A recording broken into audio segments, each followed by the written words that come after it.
Oh man! Can you believe it?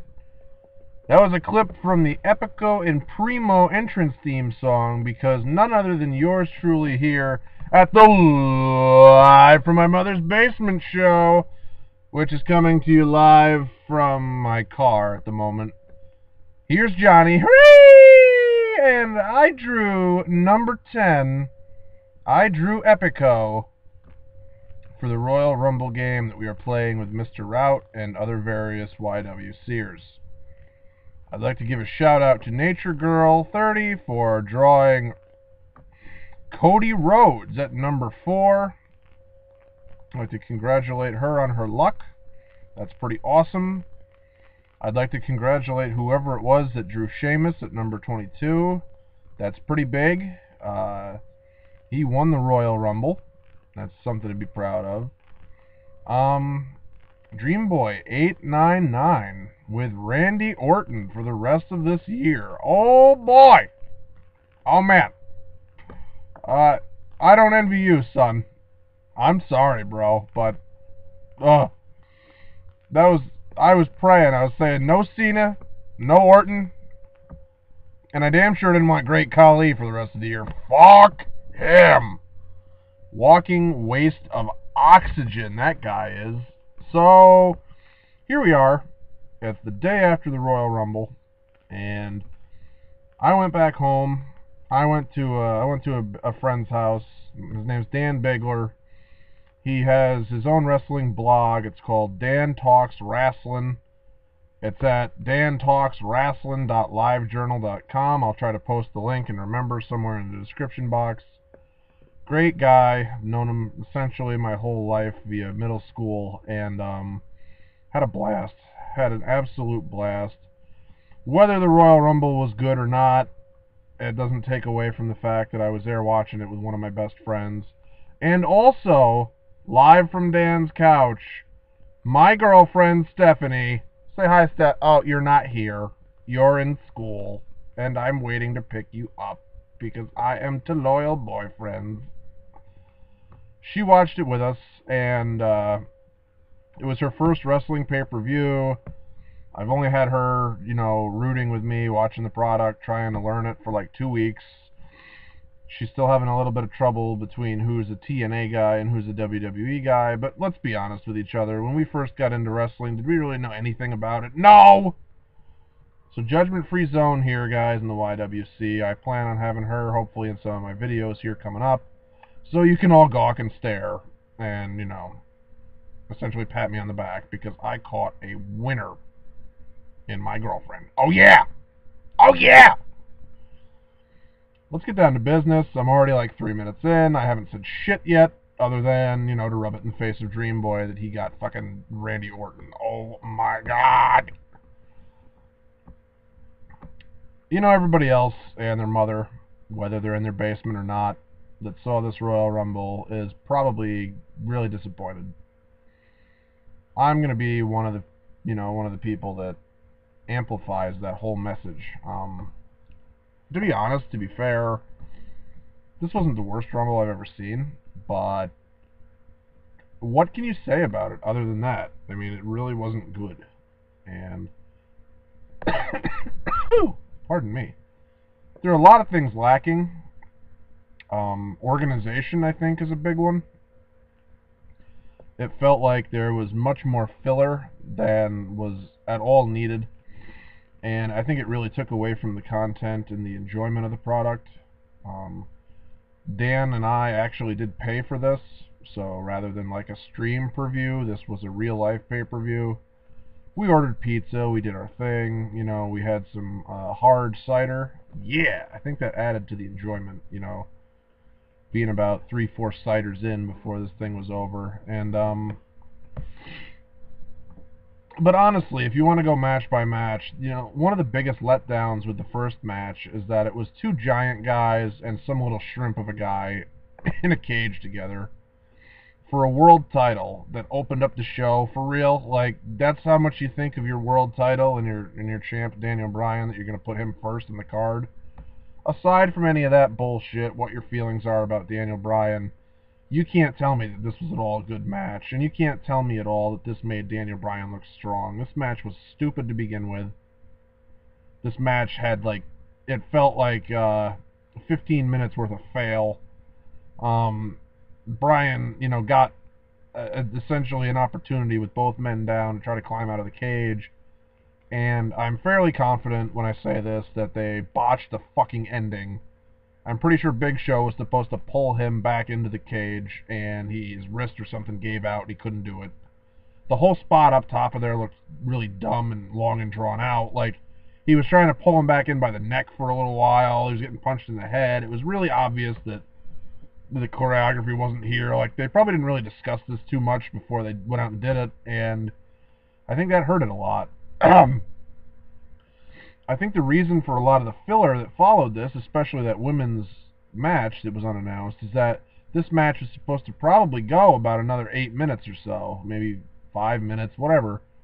And I think that Daniel Bryan was not supposed to retain, to be honest with you. Or if he is, he wasn't supposed to retain in that way. I think it's good on Mark Henry that he got out of that ring as soon as he could, because he's injured again, as we all know. But truth be told, this match was a big fucking letdown. This is a really shitty way to kick off this pay-per-view.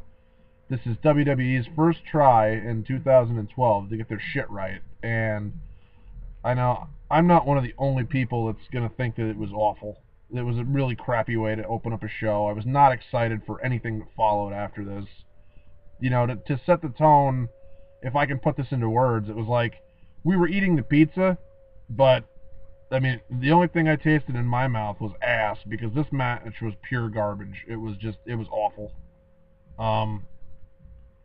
Like, what happened afterward with the fucking women's unannounced thing was highly disappointing. There was no build to this. There was no reason for this even on the card.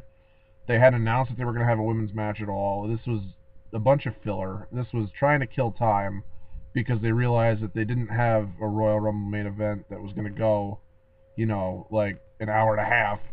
And I don't think any of the other matches on the card were designed to go incredibly long either. So they just threw this out there to see what the fuck would happen. Hooray that the heel team wins. Like, okay, so Beth Phoenix is in this match with a bunch of other people, and hurrah, she gets a pin. And does she look dominant? No, because this match was just awful. WWE, if you would like to take a fucking page out of the book that TNA is doing right now with their women's division, and at least make it look like you care, please go right ahead, because otherwise I'm just not interested in your Divas shit right now. I don't understand why on earth you would give them as much time as you did unless you had botched the first match, and that indeed Daniel Bryan was not supposed to win in the way that he did as soon as he did. I'm sure everybody can see all of the headlights and shit behind me with the cars. It's about 5:30 here in New England. The sun is going down. It's going to get dark very soon. And it's kind of cold, so I might crank this car and turn the heat on here in a minute. The video packages for Kane versus Cena, very uninspiring, very much more filler. I wasn't looking forward to this to begin with, to be honest, but after seeing all of the video packages and shit, and seeing Zack Ryder get choke slammed again through the fucking stage, it's like, really? How much more can you milk this for time? I'm very upset at the fact that this match didn't have any sort of payoff going into it. Like, we've seen Kane attack Cena, Cena come after Kane, Kane come after Ryder, Eve get involved in something that she really shouldn't be in because her acting skills suck, like, really bad, and it's just not cool. So, the fact that this shit became a double countout, yeah, alright, I mean, maybe I'll let it pass because they have to do something going into Elimination Chamber with John Cena, but couldn't they have just fucking have Kane come back as a monster, mow through Cena? Cena's out for a month or so, off of TV with an injury or whatever. This is what people want. They want a break from Cena. I know I don't speak for all the, 5-year-old kids, but I speak for us adults that are sick of seeing him on TV and know that all this is just filler until WrestleMania, and can't stand the fact that, there's a great possibility that John Cena is going to beat The Rock at WrestleMania, which I don't know if anybody out there that I ever talked to thinks that he deserves that win. You know, like, he's not The Rock. And for WWE to have to remind us all the time that Cena's invincible and unbeatable and never change his character, like, what does a victory over The Rock do for us other than keep shoving him down our throat? And then eventually, after that WrestleMania match, you project him back into the title scene. What the fuck do you do with him? You know, it's just, to me, it's too much. It's awful. It's stale. And this match was very reflective of that, because it was indeed awful and it was indeed stale. Like, how many times have we seen Kane uppercut Cena already on Raw? This match did nothing to prove to me that, you know, these guys can put on a decent match. They had no in-ring chemistry with each other whatsoever. When they took it to the outside, it was still awful.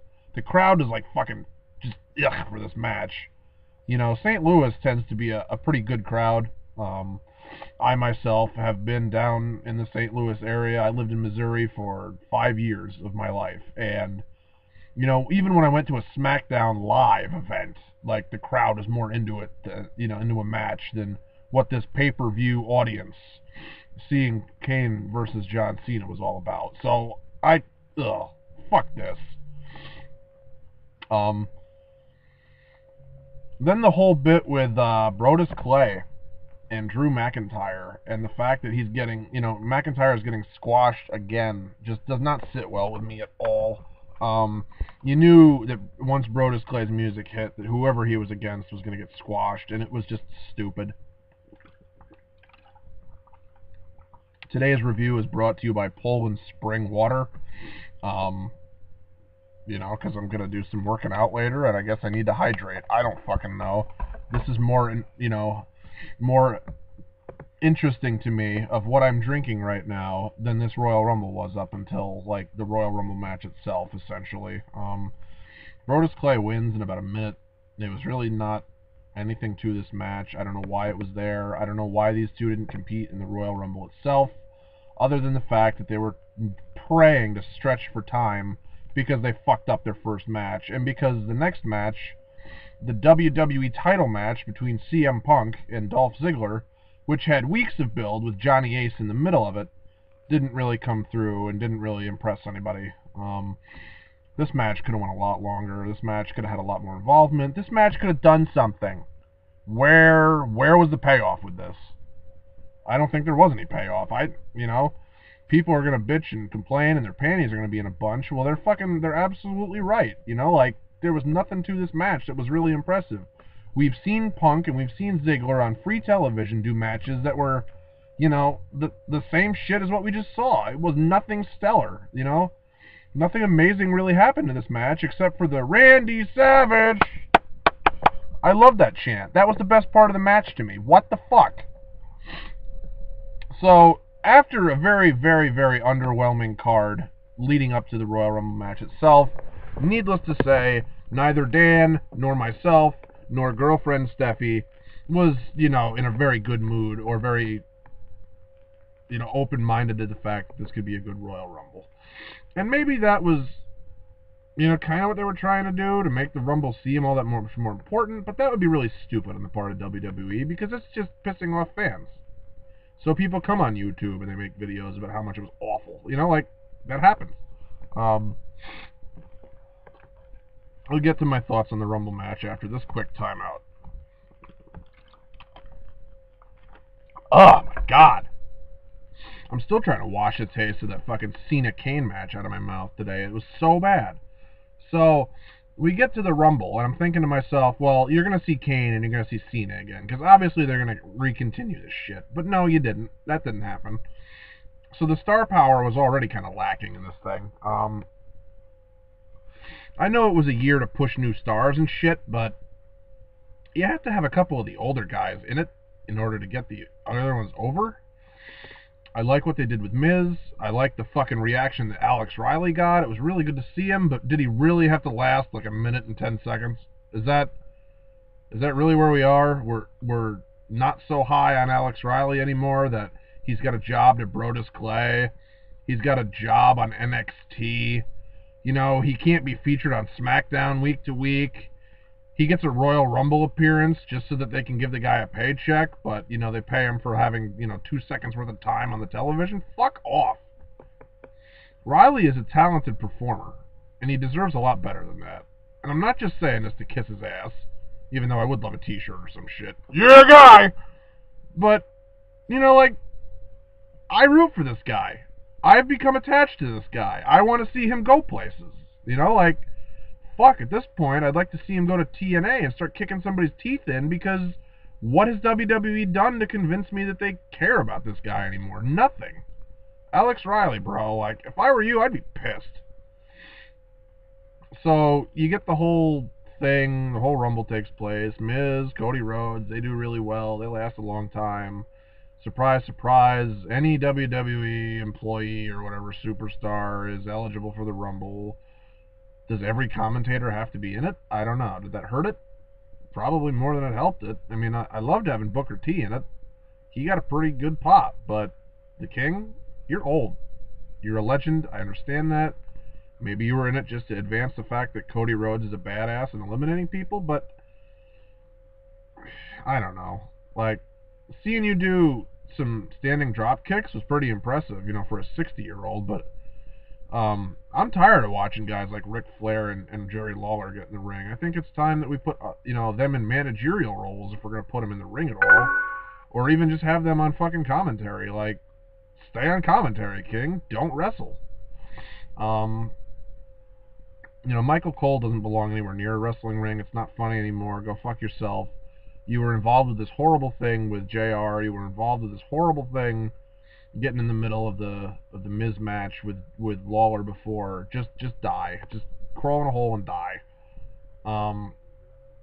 So the thing of it is the Rumble, you know, it boiled down to, was Randy Orton going to win? Was Jericho going to win? Was Sheamus going to win? Was Wade Barrett going to win? We didn't know. And, you know, amongst some of the credible moments, like, I really enjoyed when number 8 came out, and it was Ricardo Rodriguez, and, you know, he was doing his thing. He came out to Alberto's music in some crappy car. It was such a funny parody. I nearly wet myself. If I hadn't gone to the bathroom during the Kane and Cena match, I definitely would have wet myself here. It was good times. Everybody was laughing really hard. It was funny to me. It really was. And it was a big tease because we knew that Del Rio was out with an injury. You know, we didn't expect to hear his music and see him. And then when it was Ricardo, it made so much sense, and it was so funny to me. You know, they really cashed in on that one. So, kudos to them. You know, you wondered if Sheamus could go the distance. You wondered if all this shit for, you know, the Jericho build-up was actually going to pay off or not. Did they do the right thing in having Sheamus win? I don't know. And I don't know because I don't know where you go from this. Do you do CM Punk versus Sheamus? Do you do face versus face? Do you turn Sheamus heel after he's had this monster face kind of build-up over the past year? Where do you go? Do you have Daniel Bryan job the title? Do you try to do Daniel Bryan versus Sheamus? Do you do Sheamus versus Jericho? What do? Do you have Undertaker come back? Do you have Undertaker versus Sheamus? What happens here? So maybe the fact that this is very interesting and it's not entirely predictable, you know, it's creating some interest, and that's a good thing in itself. But, you know, oh, fuck. I don't know. Like, overall, this Rumble didn't impress me too much. I had some feel-good moments. I had some laughable moments. I had some nostalgic moments, you know, when, like, Hacksaw Jim Duggan came out. I was like, holy shit, I know that guy. I saw him in the first one. I was alive for that. But, really, all this Rumble did was fail to impress me. It kind of, like, it made me think that what WWE is doing is hyping their pay-per-views less, throwing them under the bus, because everything up until WrestleMania is filler, and they know it. They're concentrating all of their energies on the Cena-Rock feud. They give a whole bunch of crap about Cena being on their television because their champions, Daniel Bryan and CM Punk, aren't drawing the ratings that, you know, they had hoped for, and they're kind of scrambling their eggs right now to figure out what to do. If you don't agree with me, please leave a comment and tell me why you don't. If you do agree with me, essentially, you know, put it down there so that I don't feel like an outcast here in the YWC. If you want my girlfriend to be in these videos, leave your comments below. She said that she would only appear if she got time to do her makeup. But, you know, she doesn't need it, guys. She's grade A, beautiful, wonderful, etc. The most beautiful girl that ever lived. And, so yeah. Let me know what's going on out there. What are your thoughts? I accept video responses. Love them. Who do you think should have won the Royal Rumble? Who else do you think should have been in the Royal Rumble that they didn't have come back? And why does it seem that this title match between Punk and between Dolph Ziggler was so unimpressive that didn't have any interference from Johnny Ace, even after they teased it for so long? And why does it feel like it's building toward Triple H's return on free TV tonight? What the fuck? Let me know what you think below.